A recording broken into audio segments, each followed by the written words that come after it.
بسم الله الرحمن الرحیم و به نستعین و هو خیر ناصر و معین.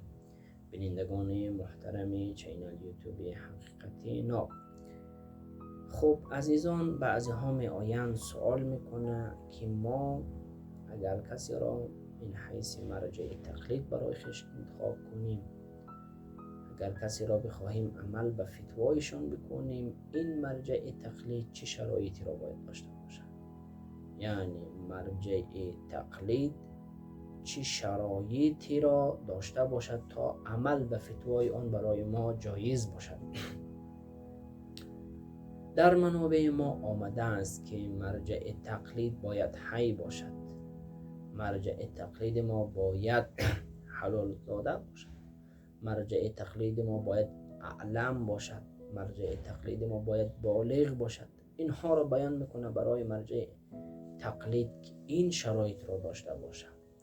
خب عزیزان، قبل از اینه که خود بحث با خدمت شما به عرض رسانم، در کره زمین وقتی نگاه کنیم، در بین انسان ها وقتی بیاییم نگاه کنیم، سیر داشته باشیم، میبینیم انسان ها یا مجتهد هستند، یا مقلد هستند، یا محتاط هستند.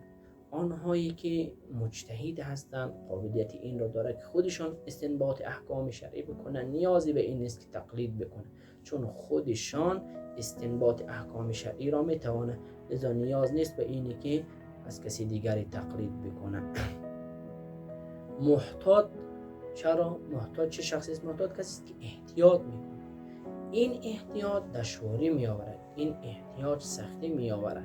مثلا اگر برای آدمی محتاط این شک بیاید که قبله به کدام طرف است و من به طرف آن نماز بخوانم، مراجع نظام تقلید میگه وظیفه آدمی محتاط این است که به 4 طرف نماز بخواند، که این سخت است برای یک کس به 4 طرف نمازش را بخواند. پس باید اگر انسان مجتهد نبود مقلد باشد، یعنی تقلید نماید، از کسی دیگری تقلید نماید. خب این شخصی را که من حیث مرجع تقلید قرار میده چه شرایطی را باید داشته باشد؟ مرجع تقلید شرایطی را باید داشته باشد، مثل اینی که باید زنده باشد، مثل اینی که باید عادل باشد، مثل اینی که باید بالغ باشد، مثل اینی که باید حلال زاده باشد، مثل اینی که باید این مرجع تقلید مرد باشد. برای اینی که از یادمان نرود، با صورت شعر بخوانم، میگه گر به تقلیدت بود از مصیبات، آنهایی که اراده کرده که مقلد باشد اما به فتوای شخصی دیگری بکنه. گر به تقلیدت بود از مصیبات، مجتهد را شرط باشد این صفات. کدام صفات؟ مرد و حی و بالغ و عاقل بود. مرد و حی و بالغ و عاقل بود. حی به معنای اینه که زنده باشد، بالغ اینه که سنش به تکلیف رسیده باشد. مرد و حی و بالغ و عاقل بود.